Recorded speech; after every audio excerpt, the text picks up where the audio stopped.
கிறிஸ்துவுக்குள் மிகவும் பிரியமானவர்களே, இயேசு கிறிஸ்துவின் நாமத்தில் உங்கள் யாவரையும் அன்போடு கூட நான் வாழ்த்துகிறேன். இந்த நாளிலும் தேவன் நம்மோடு கூட இடைப்படுகின்ற ஒரு வார்த்தை, தானியேல் 9ஆம் அதிகாரம் 23ஆம் வசனம். நீ மிகவும் பெரியமானவன், ஆதலால் நீ வேண்டிக் கொள்ளத் தொடங்கின போதே கட்டளை வெளிப்பட்டது. நான் அதை அறிவிக்க வந்தேன். இப்போதும் சொல்லுகிற வார்த்தையை நீ கவனித்து கேட்டு தரிசனத்தை அறிந்து கொள்.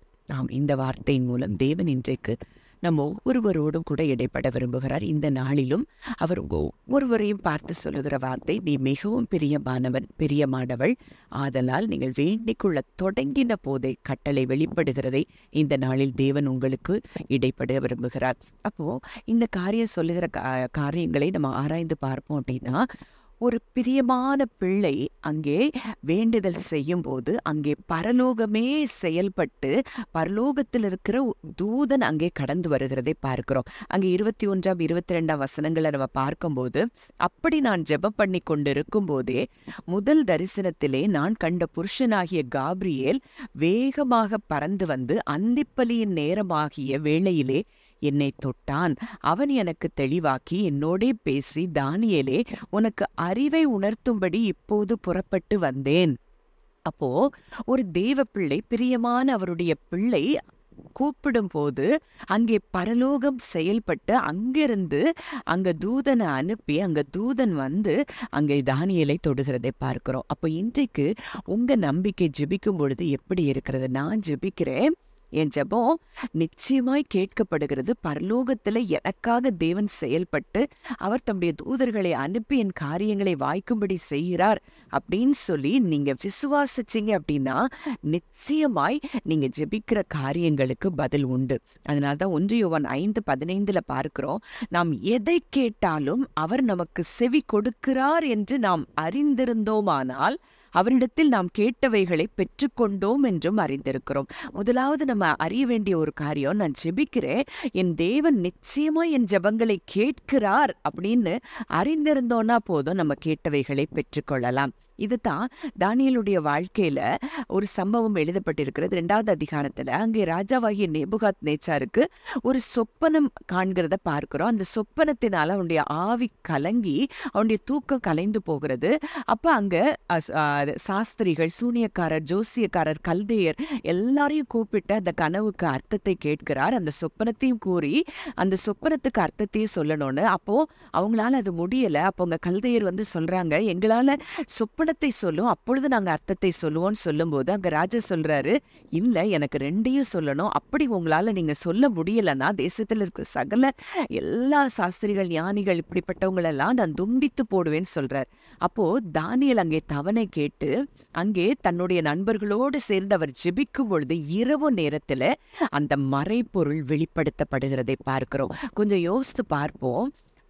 மற்றவர்களுடைய கனவுல அங்க என்ன கனவு வந்தது அப்படின்னு சொப்பனை வந்ததுன்னு சொல்லி அங்க பரலோகத்தில் இருக்கிற தேவனால் அங்கே தானியேலுக்கு வெளிப்படுத்தப்படுகிறதை பார்க்கிறோம். அப்போ இதுல என்ன காரியங்கள் அடங்கி இருக்குதுன்னா, அங்கே ஜெபிக்கும் பொழுது எதையும் தேவன் வெளிப்படுத்த அவர் தயாராயிருக்கிறார். மறைபொருட்களை வெளிப்படுத்துகிற தேவன், ஆழமானதை வெளிப்படுத்துகிற தேவன். அப்போ ஜெபிக்கும் பொழுது இன்றைக்கு உங்களுக்கு மறைவாய் இருக்கிற காரியங்கள் என்ன, ரகசியங்கள் என்ன, எல்லாவற்றையும் தேவன் இன்றைக்கு உங்களுக்கு வெளிப்படுத்துவார். அப்போ எந்த ஜெபமா இருந்தாலும் நீங்கள் உண்மையாய் நான் பண்ணுகிற ஜெபத்திற்கு என் தேவன் பதில் கொடுக்கிறார் அப்படின்னு சொல்லி நீங்க அறிந்திருந்தா போதும், அந்த எந்த ஜெபம் பண்றீங்களோ அந்த ஜெபத்திற்கு நிச்சயமாய் தேவன் பதில் தருகிறார். பரலோகம் உங்களுக்காக இறங்கி செயல்படுகிறது என்பதை நீங்கள் அறிந்து கொள்ள வேண்டும். யாக்கோபு 5:16 கூட பார்க்கிறோம், நீதிமான் செய்யும் ஊக்கமான வேண்டுதல் மிகவும் பலனுள்ளதாய் இருக்கிறது. கர்த்தருடைய கண்கள் நீதிமான்கள் மேல் நோக்கமாய் இருக்கிறது, அவருடைய செவிகள் அவர்கள் கூப்பிடுதலுக்கு எப்பொழுதும் திறந்திருக்கிறது அப்படின்னு சொல்லி சங்கீதம் 34:15 பார்க்கிறோம். அப்போ நீதிமான்களின் ஜெபத்தை கேட்கிறார் அப்படின்னு சொல்லி நீதிமொழிகள் 15:29 பார்க்கிறோம். இன்றைக்கு விசுவாசத்தினாலே நாம் நீதிமான்கள் ஆக்கப்பட்டிருக்கிறோம் என்று சொல்லி ரோமர் 5:1 பார்க்கிறோம். இன்றைக்கு நாம் நீதிமான்கள் ஆக்கப்பட்டது மாத்திரம் அல்ல, இன்றைக்கு அவருடைய பிரியமான பிள்ளைகளாய் இருக்கிறோம் என்று வேதத்தில் எத்தனையோ பகுதிகளில் நம்ம பார்க்கிறோம். நாம் இவ்விதமாய் நாம் அவருடைய பிள்ளைகளாய் மாற்றப்பட்டிருக்கிறோம் என்று சொல்லி வேதத்துல அவருக்கு பிரியமான பிள்ளைகளாய் மாற்றப்பட்டிருக்கிறோம் என்று சொல்லி பார்க்கிறோம். உன்னத பாட்டுல சொல்றாரு, என் பிரியமே, என் ரூபவதியே, உன்னில் பழுது ஒன்றுமில்லை அப்படின்னு சொல்லி தேவன் நம்மை பார்த்து சொல்லுகிறதை பார்க்கிறோம். அப்போ இன்றைக்கு நம்மை பிரியமாய் பார்க்கிறார், பிரியமானவனாய் பிரியமானவளாய் பார்க்கிறார். அப்படின்னா இன்றைக்கு நீங்கள் ஜெபிக்கிற ஒவ்வொரு ஜெபத்திற்கும் நிச்சயம் பதில் உண்டு என்பதை நீங்கள் அறிந்து கொள்ள வேண்டும். அதனாலதான் தானியேலுக்கு அந்த வார்த்தை கடந்து வந்தது போல இன்றைக்கு நம் ஒருவரையும் பார்த்து தேவன் சொல்லுகிறார், நீ எனக்கு மிகவும் பிரியமானவர், நீ எனக்கு மிகவும் பிரியமானவர், ஆதலால் நீ வேண்டிக் கொள்ள தொடங்கின போதே கட்டளை வெளிப்பட்டது. அப்படிதான் அங்கே பார்க்கிறோம்.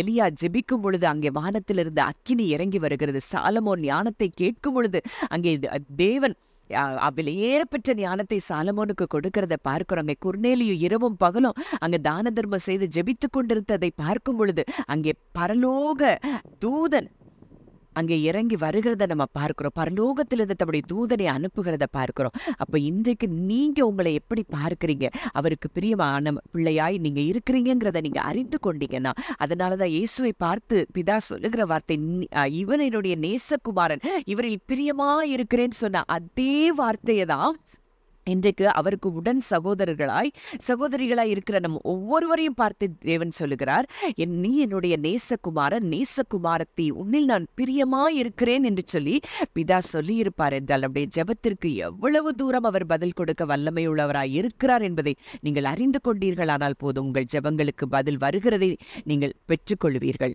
ஜெபிக்கலாம். நல்ல தகப்பனை, நன்றியோடு துதிக்கிறோம், ஸ்தோத்திரிக்கிறோம். அப்பா, இந்த நாளிலும் எங்களோடு கூட இடைப்பட்ட உங்களுடைய வார்த்தையின்படி இன்றைக்கு நாங்கள் உமக்கு பிரியமானவர்களாய் இருக்கிறபடியினால் எங்களுடைய எல்லா ஜெபங்களுக்கும் கர்த்தர் பதில் கொடுக்கிறபடியினால் நன்றி செலுத்துகிறோம். கேட்ட வார்த்தையின்படி ஒவ்வொருவருடைய வாழ்க்கையில் அவர்கள் என்னென்னலாம் ஜெபங்கள் இதுவரைக்கும் செய்திருக்கிறார்களோ அந்த ஜெபங்கள் எல்லாவற்றிற்கும் கர்த்தர் பதில் கொடுக்கிறபடியினால் நன்றி செலுத்துகிறோம். இயேசு கிறிஸ்துவின் மூலம் கேட்கிறோம் ஜீவனுள்ள நல்ல பிதாவே, ஆமேன்.